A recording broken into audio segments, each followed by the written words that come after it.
Outside of the echo chamber, the official I Dream of Indie Games podcast is brought to you by you, the gamer. If you'd like to join our mission to support indie visibility, head over to patreon.com/idreamofindiegames and bring a voice to the voiceless ones in gaming.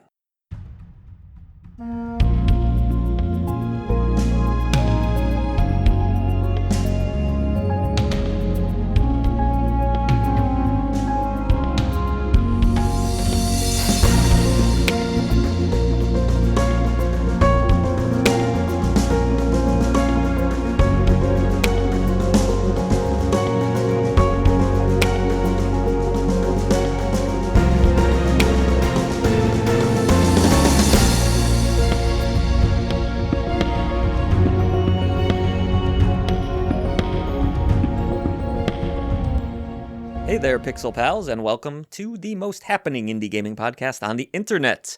Not that you probably have a lot of choices, but this is the official I Dream of Indie Games podcast. I'm your host, Old Gamer Joe, and as always, I'm joined by the magical unicorn that is SilentSigns. Please never call me that again. Jesus Christ. We're here to champion the indie gaming scene, obviously, throwing our support behind its developers and publishers with daily reviews, gameplay impressions, sneak peeks at upcoming releases, top 10 videos, and of course, this delightful show outside of the echo chamber.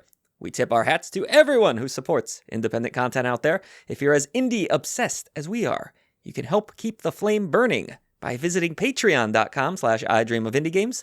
By joining us, you'll unlock the secret passage to the coolest indie gaming community on Discord. You'll also get early access to ad-free shows like Upcoming Indies and this very podcast 3 days early. Plus, Patreon supporters get a shout-out in every video we create, no matter the tier they select, and most importantly, you'll be the hero indie visibility needs. In today's episode, as per tradition, we'll dive into some indie gaming news stories, toss out our question of the day for both myself, SilentSigns, and all of you out there, and of course, engage in our weekly debates on how we think AI is going to affect game development in the future. That is our topic, SilentSigns, for this week. Remember, this podcast is available on Spotify, via our YouTube channel in the podcast section, and on YouTube Music, where you can lock up your phone and take us on the go, even though you're using something made by YouTube, because it's really annoying when you're trying to listen to YouTube and you can't lock your phone. We're hoping to get on other platforms soon, so everyone else please just hang in there. All right, no Barely Magic Mike this week, SilentSigns. I believe he's off visiting his parents for the weekend. So thank you for stepping up. No, you're always here anyways, but thank you for filling the void that perhaps has been created with Mike gone. No one can fill Mike's void, but I will do my best. Last night was fun, I'd say. We had a nice relaxing evening, got some sushi. I enjoyed the sweet potato roll and the spicy tuna roll. What did you get? Oh, I had to get a sweet potato roll because you got one, and then I was like, that sounds good. Yeah, you didn't have to, but No, I did. They're just awesome. No, I did. Sweet potato, like, that's an underrated item on the menu, I feel like. I think anything with sweet potatoes is underrated. Is it almost like a hidden item, do you feel like? I don't know if other people order sweet potato rolls like I do. I'm positive that they do. I also drank a Sweet Baby Jesus, which probably doesn't make a lot of sense for those of you just listening and have no idea what I'm talking about, but I did post a picture of it in the Discord community. This is a chocolate peanut butter porter. A little bit of a darker beer with nice flavor to it. I enjoyed it. SilentSigns, I even offered you one, and you seemed to enjoy it. It was not bad. I'm still not a beer person. I'm not a beer guy. Well, you know, I do love a good stout, but they make you feel very, very full, so I can't drink more than like 1.5 to 2 of them. Yeah. No, I'm not. I don't know. Beer it just doesn't do it for me. It tastes like drinking like black coffee or something. And the weird thing is I like black coffee, but like there's just no like fun to it. You know, if I want to drink something, I want to enjoy it. I can't deal with black coffee. It's like too bitter and strong. I need that. Yeah, that's how beer is for me. You find beer bitter? Well, I guess it depends. There's a lot of different varieties of beers. Are there any beers you like? I don't think so. No. If I'm being totally honest with myself, I don't really think I like... Well, no, that's a lie. I like sours. Okay, yeah. I saw some really cool ones at the liquor store last night. They had that, what is it, the Warheads? Yeah, those are good. They said this is the last run of those, though, so... They're expensive, though.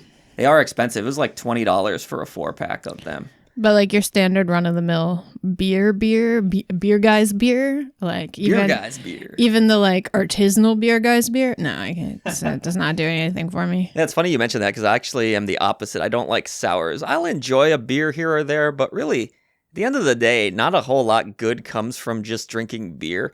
It doesn't taste amazing. You feel bloated after. You're gassy. You're not really just feeling your best. I guess you're not drinking beer for the to feel good, though. The health value? Well, the mental change is nice, I guess. Takes a little bit of the tension off after a long week. Get rid of that stress, that kind of thing. But I'm not a big beer guy anymore, to be honest. Maybe have a drink every 2 to 3 weeks, would you say? I know you monitor my habits, probably. Not really. No? I don't really pay attention. I would say probably every 2 to 3 weeks, maybe, for a drink. Whether it's a glass of wine, which I actually prefer to beer, I would say. Yeah. Are you much for wine? Yeah. See, that's another thing that depends, because some wine gives me like headaches and sinus issues. I've noticed you get a stuffy nose from certain drinks. Yeah, I hate that. I didn't even know that was a thing until I met you. Yeah, me neither. But I've developed all sorts of fun, weird allergies and sensitivities as I got older, so can't wait to see what happens next. So that was our fun, boring weekend. But, you know. We also started watching an anime. Oh, you know what? I have that in the show notes here. You're right. Dan to Dan, was it called? Is that what it was called? Yes. Yeah, you just randomly threw that on. We were watching Stranger Things because we're catching up on the final season. The season before the final season, I should say. Yeah. And you threw on Dan to Dan out of nowhere. I guess you had a friend, a coworker recommended by a coworker. Thank you, Sarah. No one will know who you are, but... So for those of you who have no idea what that is, this is basically an anime that's completely over the top. Like, even by anime standards, it's pretty damn crazy. A whole lot of dong talk going on.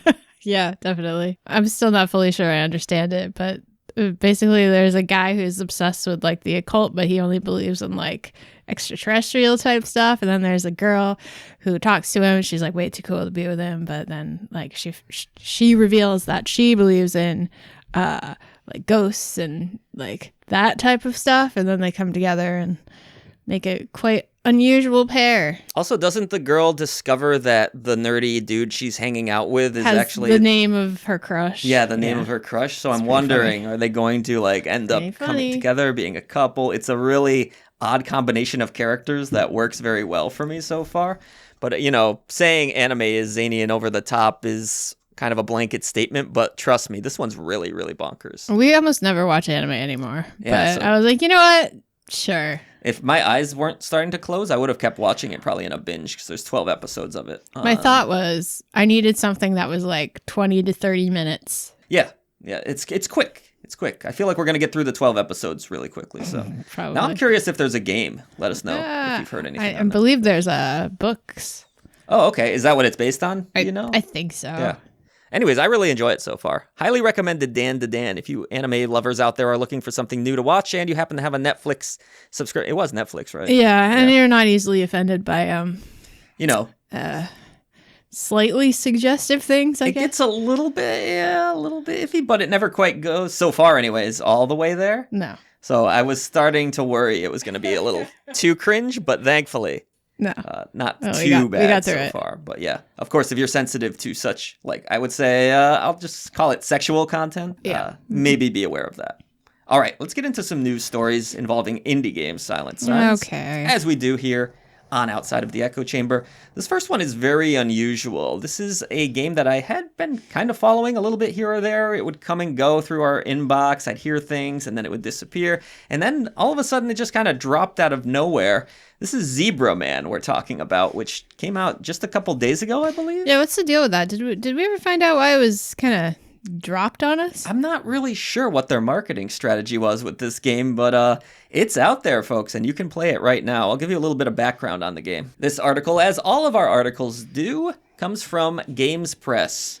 It's time to get your zebra masks and fists ready because the Zebra Man is now available on Steam with a 25% discount to celebrate its launch that will last for 2 weeks.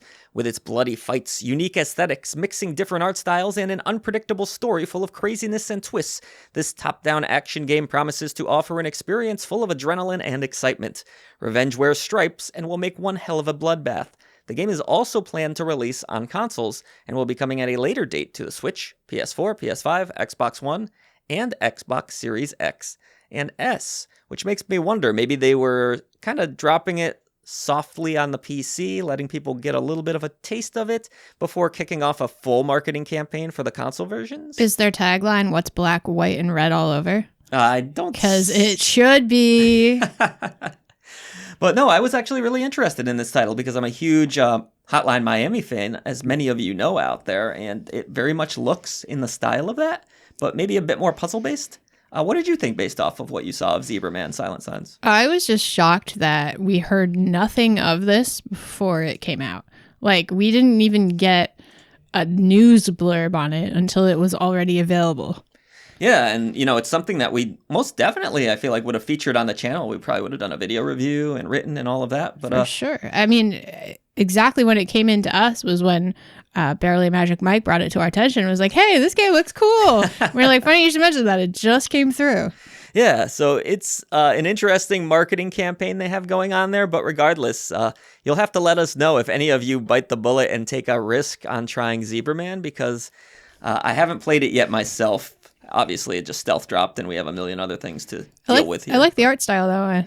But yeah, I like the concept and the art style. Looks and, neat. Hotline Miami style gameplay always gets my ears perked up a little bit. Let's head into another story here. This is about Gimmick 2, a Golden Genie Lamp winner right here at the channel. I know this is a game you like quite a bit, Silent Signs. I did. Obviously, with me awarding it the Golden Genie Lamp of approval, I enjoyed it very much. Quote, Clear River Games, a video game publisher specializing in classic and retro games, announced today that the critically acclaimed sequel, Gimmick 2, is now available for PlayStation and Xbox gamers. This is available digitally on the Switch. I think it was already on Switch, if I remember right. Yeah. And Steam is where I played it. Yeah, you can get this on PS4, PS5. Physical versions, though, too, is the big news here for PS5 and Switch. No physical on the Xbox, I guess. But very important to note, if you're playing this game, it has one of the greatest game music composers on it of all time. Yes, David Wise, of course, Donkey Kong Country fame. And the soundtrack in this game is really awesome. It's no great. Surprise there. But it's also just an awesome little puzzle platformer. Very challenging, very addicting, though.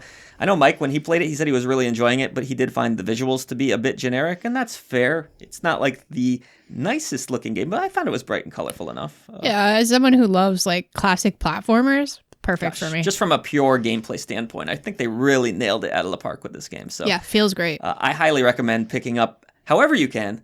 It's good news that pretty much anyone can play it now. PlayStation, Xbox, Switch, and Steam. So it is out there, folks. Wonder if they'll do a mobile version. That would probably be pretty tough to play unless you hooked up one of those controller devices to your phone. So, you think they could put it on the Playdate?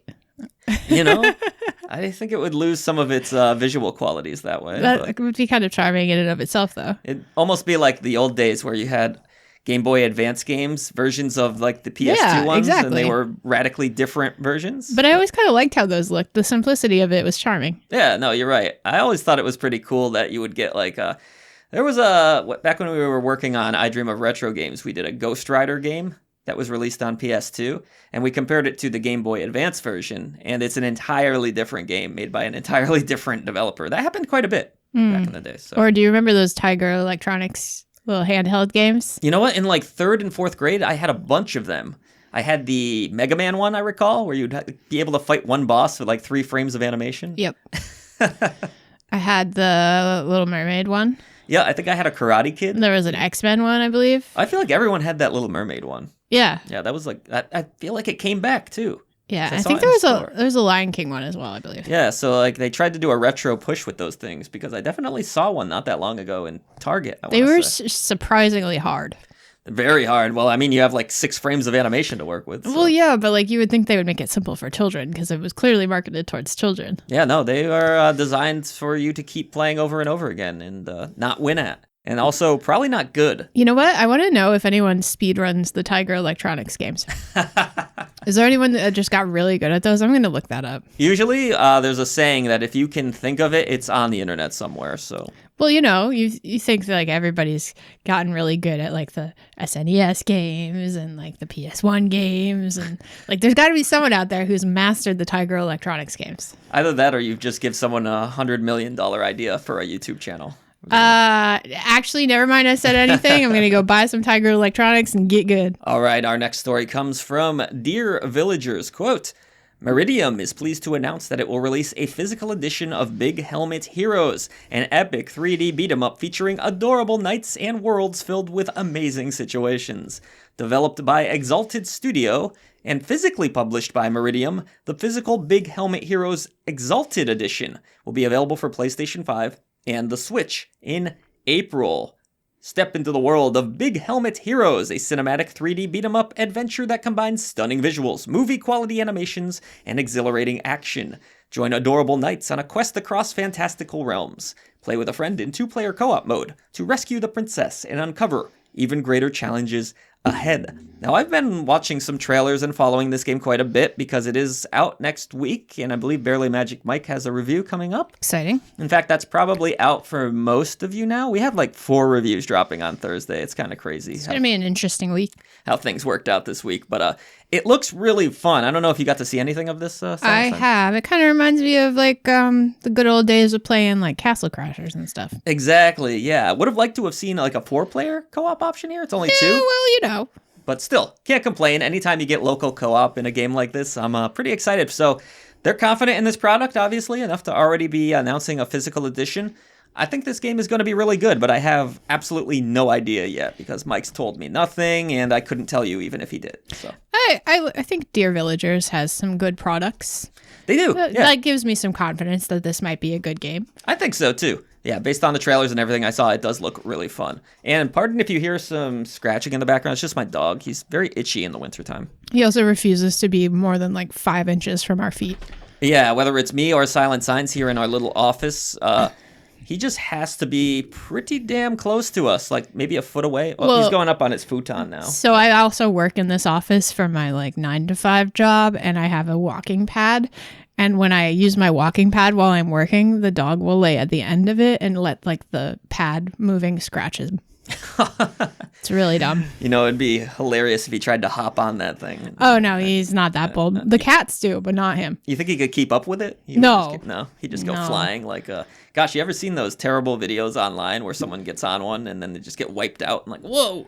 I think he just wouldn't understand how it works, and he would like put 2 legs up and then fall. Probably the cats too, though.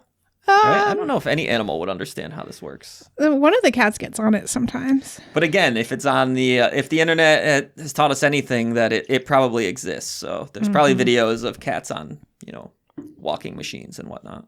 Oh yeah, no doubt. I just saw one yesterday. Okay, this next story is probably a little bit more in that AA niche category because it involves Legacy of Kain. SilentSigns, do you want to read a little bit of this one, or are your eyes too shit? I have an eye doctor's appointment on Tuesday. This is all you, bud. All right. Let me try to squint it out here. My eyes aren't much better than yours these days. You know you can zoom, right? Yeah, I could actually. Good call. Quote, award-winning creative studios Lost in Colt and Cook and Becker, in collaboration with celebrated developer Crystal Dynamics, are thrilled to announce 2 landmark projects that bring fans back to the grim and gothic world of Nosgoth. Legacy of Kain, The Book of Nosgoth, and Legacy of Kain, Scourge of the Seraphan. Designed to celebrate the storied franchise's rich lore and its enduring legacy, Legacy of Kain, The Book of Nosgoth will serve as the definitive official encyclopedia that chronicles the series' lore, characters, and development history, whilst Legacy of Kain, Scourge of the Seraphan will stand as a brand new tabletop role-playing game set during the Seraphan Order's crusade against the vampiric Scourge. Now, SilentSigns, I love me some Legacy games. I just recently got the remastered editions of Soul Reaver, and of course, I'm a huge fan of the original Blood Omen, Legacy of Kain, which was released on PS1 and PC back in the day. I don't think I ever played any of these, so I'm going to be of no use to you here. You could think of Blood Omen as a very violent version of a top-down Zelda game, almost, where there's a lot of different dungeons, but unlike Link, you're sucking the blood of your foes in this game. That's how you regenerate your health. Are you a vampire? Yeah, you're a vampire. Okay. The whole thing is about vampires, pretty much. Really, really great series. I enjoy it quite a bit. You might remember way back in the day when I did the Gamer Joe radio show, I did an interview with the composer. That I do remember. Of Soul Reaver. Yeah. Which was a whole lot of fun. And it's a great series. So it's cool that its legacy continues to live on in different ways. This book, I saw a video of it. It looks awesome. If you're really into the lore of the Legacy of Kain series, this is going to be something that you'll definitely want to have in your collection. As far as tabletop games go, I kind of want to expand my horizons a little bit this year, Silent Signs. I know they can be daunting and difficult to learn. How do you feel about tabletop games? Are you willing to get into them, or are they just too much for your brain? I need someone who already knows how to play the game to be present and explain it to me. Otherwise, I cannot get into it. Really? I just can't. I don't. Yeah, I have a similar issue where the rules just go way After over. I've read like 4 pages of rules and we haven't even got to like the part where the game starts, I'm like, okay, I can't. Someone needs to break this down for me like I'm 5.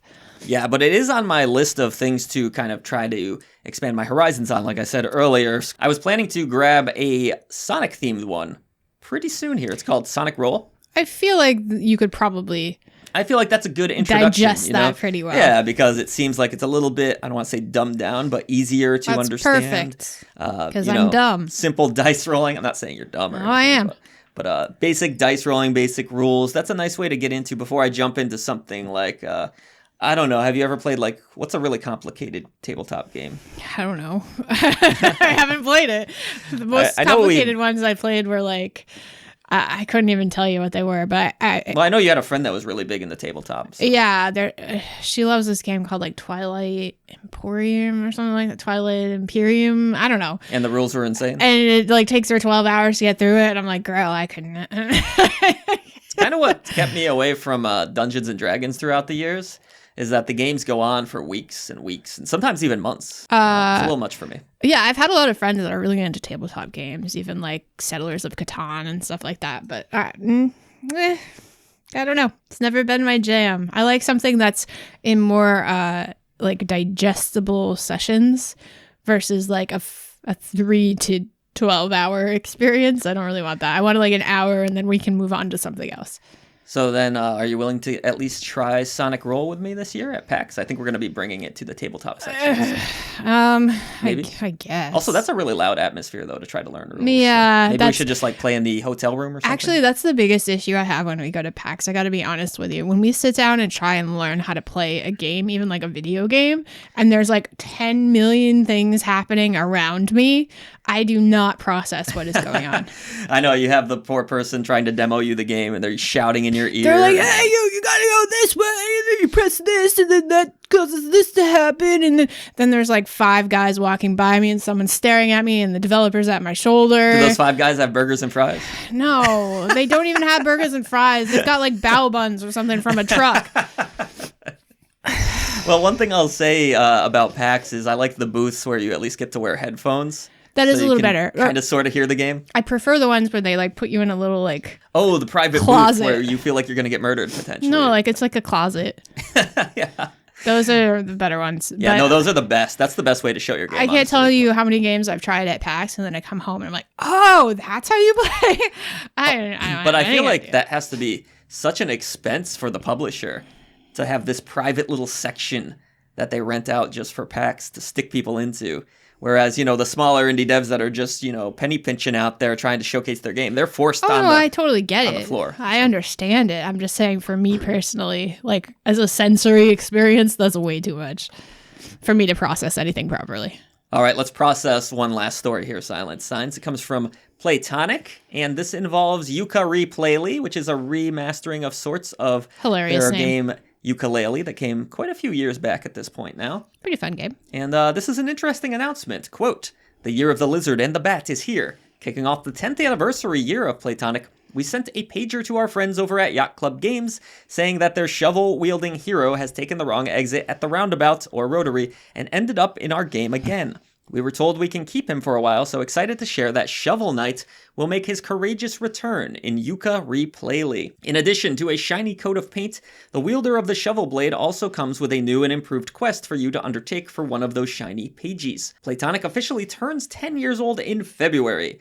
To celebrate, they are doing this fun little get-together with Shovel Knight in their game, Silent Signs. What do you think? That's exciting. I love Shovel Knight. Yeah, I like Shovel Knight quite a bit too. And, I didn't play a lot of the first Yooka-Laylee game. I played the one after, the one where it was the name escapes me right now, the Dungeon? Yeah, I know what you mean. The more of the 2D platformer. All right, so that was kind of the interesting news stories that I pulled this week, Silent Signs. Let's go ahead into our staff question, which will be a little lonely without Mike here this week, but still, we'll have a quick little fun discussion. I want to know how you feel AI is going to impact games in the future, and really the not so distant future, because we're already seeing AI being used in titles. How do you feel about this? Is this a shortcut that's going to lead to less creativity in games, or is it a useful tool, or is it both? I think it's a shortcut that's going to lead to more shovelware. We're already seeing that, I believe. Yeah, I see. I'm pretty black and white on the AI thing. I think that AI is meant to be a tool. It's not meant to be a replacement. So when you find people, whether it be in art or writing or videos or even like narration in videos, and it's all AI, it's almost like an instant click away for me. Like I can tell instantly that it's AI. I don't want to hear it. It grates on me in a way like nails on a chalkboard. And I'm done. I'm good. I find the same thing for games. Like you can always tell when there's AI elements to them. I'm no longer interested. I don't care. It's not meant to be like the foundation for a product. No, right? Yeah. Not at all. It's meant to be a tool. And I think that most people feel similarly to it that I do. I do, SilentSigns. I feel very much the same. I think it's actually quite a useful tool in certain situations, whether you need to look up some information on a certain product, or whether, you want to touch up your script and maybe have some editing fixes. It's kind of like how I look at it similar to spell checker back in the day. Remember how you had like those very rudimentary versions of spell check? And I think that's okay. But when we're talking about typing in, hey, write me this entire script. Write my essay for me. That's a problem. So we want to keep that human element alive, but we want to have the useful features of AI be a positive thing going forward, in my mind. Yeah, I don't know. I get really frustrated when I click on a video, and I know you feel similarly because we do this all the time. We'll be like, oh, what are like 5 great restaurants we could check out in this location when we go there? And then we'll pull up every single video, like, or at least 9 out of 10 is just an AI script read by an AI with AI images in the background. And it's like, I don't want that. There's a really like robotic, terrible feel to those videos. Yeah, where it's like, I see this way too often now on YouTube, almost to the point where I'm wondering if they're going to do something. Now, I know you need to disclose if your video features AI content, but this robotic stuff is almost unwatchable, and it's really starting to clog up the search engine. So we just, at my 9-to-5 job, we had to do our like security training for the first quarter the other day. And it was all about how we need to be on the lookout for like AI spoofs and like AI phone calls where these scam artists can clone someone's voice within the company and then call you. And then they showed us 2 videos, and they're like, tell us which video is AI and which video is the real person. And like in a second, I'm like, oh, I obviously know which one's real and which one's not. But is that something people struggle with? Because all of 2 seconds, and I was like, I already know that's not a real person. There's been a few situations where I've been validly stumped, I'll be honest with you. Remember I posted this picture of a goat, and you were like, is that an AI goat or is that a real goat? And people really didn't know. And that's where you get into a little bit of a scary territory with AI. It's how do you separate what's real and what isn't? This is like all of those science fiction novels brought to life, SilentSigns. I think I'm pretty good at telling. Yeah, for the most part still, because AI is not quite there yet. And definitely when you see these automatically made videos, that stuff is just super obvious still. Yeah. But I'm in the middle on AI. I feel like it's going to have a really positive impact, and like anything, even the internet itself can have a negative impact if it's used in a negative way. So I'm a little bit mixed. I think it's a good thing overall if it's handled properly. Yeah. And I think you can do a lot of amazing things with AI. They're talking about being able to cure certain cancers with AI in the future, which is amazing to me. Just bringing it back to gaming, like remember that game? What the heck? I forget what it was called. But like the enemy AI was like, it was randomly generated every time. Like, yes, that was a source of madness. Yeah. So there was kind of a random generation of enemy design in that game. I'm on the Steam page right now. It says procedural generation and AI machine learning. Yeah. So it was one of the first games that I remember doing it. And it was really cool. Yeah. I don't know. I think that's a really good use of this technology because there was still the human element of like they designed the game obviously and they designed the characters, but there was this randomness to the abominations that were created in the backgrounds and stuff like that I thought was really unique. Yeah, and you get into some interesting territory where this is obviously going to have to go to Congress at some point, right? And they're going to have to really establish laws, what you can and can't do with AI. Are we in plagiarism territory in some cases, or are we just using compiled information? Well, it's a tricky subject. Yeah, plagiarism will potentially come into play because AI can only learn from what's already available in the world. So. Right, yeah, but at the same time, you're not directly stealing... Not directly. Word for word, so it's this weird gray area. But with art, for example, if you look at AI art, it's borrowing from real artists' work that already exists online. Yeah. So... That's even trickier, I would say. That AI art can't exist without those artists' art, right? Right, yeah, that just flat out cannot exist at all. But none of this can really exist without people contributing to it. You are often asked when using AI now to opt in if you want to help it learn more, and you can opt out as well. But I find it in a very weird space. Again, I think it has some very positive potential uses and some really negative ones, but that's kind of everything in life, isn't it? Yeah, I don't know. Anytime I find it taking away the human experience out of anything, I am no longer a fan. I can tell you for sure at I Dream of Indie Games, I never see a day where it's just going to be a robot narrating the full review. Hello, welcome to I Dream of Indie. Oh, okay, yeah. We should just do that and see if we can trick people into people into thinking we're AI. That would be a lot of fun, actually. In today's video, we will be reviewing... Source of Madness. No, that's too robot. That's way too robot. It has to be... Then people would just think... It has to be human with all emotion removed. There's a difference. Yeah, I'm good. I don't like videos like that. So, but yeah, AI. Cool and also scary at the same time. Less scary, more depressing. Yeah. Yeah. What do you think? Let us know in the comments below. If you are watching/listening on YouTube, we'd love to hear from you. In fact, to incentivize you commenting out there, we will read next week, starting next week, SilentSigns, all of your reactions to AI and what you think here live. All of them? Well, it's not live for you, but it's live for us. We'll be reading it live. Right here at Outside of the Echo Chamber. Yeah, I mean, this show doesn't get a ton of comments currently. It's not super popular, but perfect. We have a dedicated, loyal following that enjoys the show so far. So thank you for that as well. We appreciate you greatly. You rock. Last thing to discuss before we get out of here this week, SilentSigns, and go over what's coming up on the channel. I wanted to talk to you a little bit about game preservation and how important it is to you. There's a lot of topics out there involving... Well, are we losing the rights to our games if we buy them digitally? Or are games going to disappear forever with Nintendo throwing around lawsuits and all of this big dick energy being flung around out there? Where do you stand on game preservation? Do you think emulation is very important and preserving these ROMs is also essential to games being around for future generations? Do we draw the line at games? Because everything's digital now. What about our music? What about our books? What about our movies? When you think about it, we've taken away the physical aspect of almost everything. We have Spotify where we stream all of our music. We don't buy CDs anymore. We maybe on occasion buy the... I was shocked that I saw a store that still sold them. Yeah, you know, you well, they've actually recently come back to making CDs, which is weird, but that's a whole other topic. Is it like retro now? Yeah, it's retro now. It's like 20 years old, so that's... Wow, yeah, you don't think of vintage CDs as retro or something I want to go back to. It's over 20 years old. Kind of like DVDs, I don't really feel a need to go back to those, but for someone. Anyway, so, you know, you have your streaming platform for your music, you have your Spotify, you have your streaming platform for your television and your movies. You have Netflix, HBO, Hulu, Disney Plus, what have you.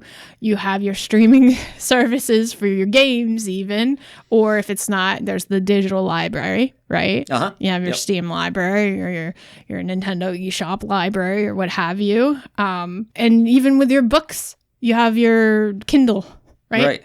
Yeah. So, I mean, we're definitely inching closer towards a future where nobody owns a physical version of everything. Yeah, and that's where preserving these somehow becomes very important. So do I think that's bad? Not necessarily. You can't, I mean...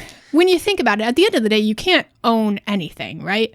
Because even if you own a physical copy of something, who's to say that doesn't eventually break? Who's to say that isn't eventually stolen or damaged or There are games that just flat out lost? don't work too anymore because the online servers were shut down. So you have ashtrays and stuff like that. I was talking to Ophidian Mind about this in the Discord a little bit. 15 years ago, the games that you had then, do you still really have them now? I have a few. He said, really, no. And usually people don't have much of that stuff anymore. Whereas if I go 15 years back in my Steam library, all those games are still there to this day. I also think, unfortunately, we fail to see the value of something in the present moment until that moment is 10, 15, 20 years removed, right? Yeah. So, like, you look back on the past and you're like, oh, do you remember that Tiger Electronics game I had? That was so cool. I wish I still had that, right? But 20, 30 years ago when I had it, I was like, this is junk. It's out of batteries anyway. I don't need it anymore. I'm going to sell it at a tag sale, right? And are we going to get in this situation where we start spending artificial amounts of money on these old products to once again physically own them, and then we go through the cycle over and over again? I just think things move forward in life sometimes, and yeah, there are some downsides to digital libraries out there, but there's also some really positives. I've never lost a Steam game in my life up to this point. No, unless you actually physically lose access to your account. Right. Which hopefully wouldn't happen. Theoretically, but they're going to probably help you get it back. And it's hope. It's something that people talk about. I don't really own this, but it's not really as big of a problem, I feel like, than people make it out to be. What do you really own? Right, exactly. That's kind of how I feel. It's like, well, I don't have my old NES games anymore. I don't have my old SNES anymore. I don't have any of that stuff. So that's where ROMs and things like that are very important to me, because there does need to be a library online where you preserve all of these things. So don't get me wrong. There are collectors out there that probably have every game they've ever purchased. I'm sure it exists, but we're talking about 0.01% as well. Yeah, for sure. But I'd say the average consumer that, was not extremely wealthy would trade in their games to purchase the new game that they wanted. Nobody was thinking about the future. It was going to be worth something. No, especially if you were a kid. Maybe if you were an adult, it's a little bit different, where you had real adult money and you could buy whatever you wanted. But I was like a 5-10-year-old, I didn't have expendable income. Exactly, right. So, yeah, I'd like to hear from some of you in the comments below. Do you still have all of your childhood games physically?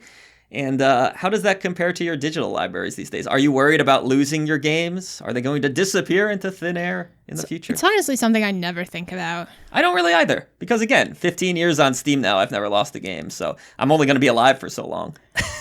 Yeah, I think the most devastating example of that I can think of is when I was high school to college age, right? I had a MacBook Pro, which is where I stored all of my music. Now, at that time in history, God, I'm old. History. I had an iTunes library, right? And I would take my CDs that I owned and I would put them onto the computer and take the music off and put it into my iTunes library. What a pain in the ass. What everybody did, right? And I worked at the radio station at the time. So I had access to a lot of music, like all of the music, anything you could think of. I could grab it off the shelf and put it on my iTunes library. And then I graduated and that MacBook Pro died, right? Oof. And brutal. All of that music that was stored on that computer was no more. And then that was the first time I was like, I didn't ever own any of this. It wasn't really mine to begin with. And I think that's like a moment of reflection, right? Like, we don't ever really own anything. Yeah, and you kind of just realize it's just stuff too. Yeah.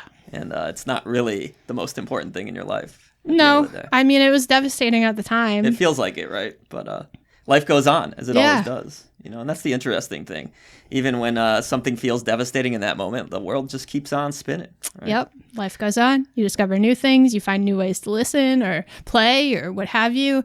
Emulation is a thing. I mean, that's a gray area morally, I think. Which I think should also be looked at, and we should have laws that allow certain games to be preserved in a safe way where they don't have to worry about being sued over it. I think it's better that happens than the game just disappears entirely from being playable for folks. That's a huge problem because Nintendo flat out will never be able to get the rights back to some of these games. I'm not just singling out. This happens to a lot of companies out there. Yeah, no, of course, but that's a big one. Those games will just forever be lost if they're not on the internet preserved somewhere. So that's very important to me. I think that these games do need to live on through the internet or however else, and without the fear of being sued. Do you think that it's possible ever that there's like an official library of emulated games? I would love to see it, because especially where it's not this shady website that you kind of have to feel dirty and grimy going to. When you think about it, there is a similar thing for books and for music and for movies after a certain period of time where they're available to the public. Even if there was like a paid model of sorts,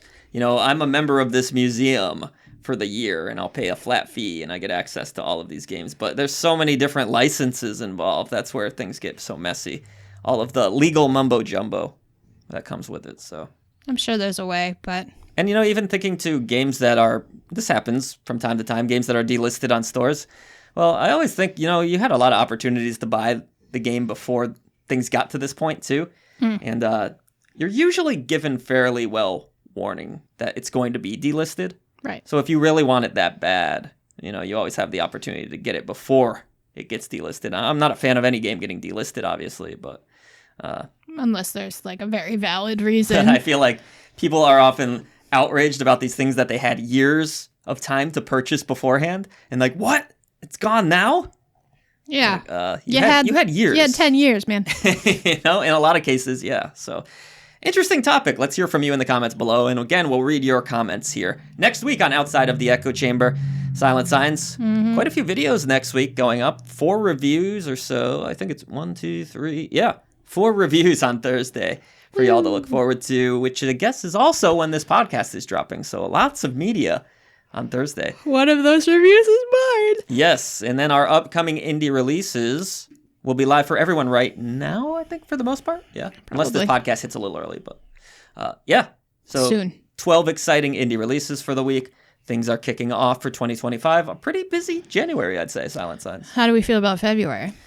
Looks a little slower, to be honest, but some cool releases, so we shall see. And also, I find a lot of games just come out of nowhere. True. Throughout the year. So. Zebra Man. Yes, exactly. Zebra Man. What the hell? All right, everybody. Thank you for listening to Outside of the Echo Chamber. Hopefully Mike will be back next week, and we'll talk to you all soon.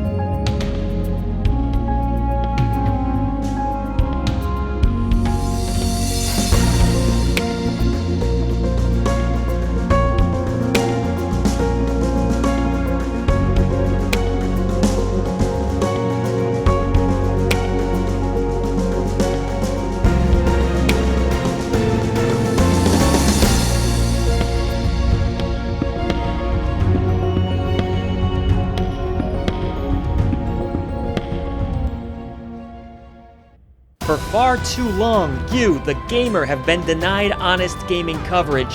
Indie developers and publishers have lost their voice, but no longer. Like the video, subscribe to the channel, and head over to patreon.com/idreamofindiegames to join this epic campaign for indie visibility. The echo chamber trembles as our message grows louder. Voice to the voiceless.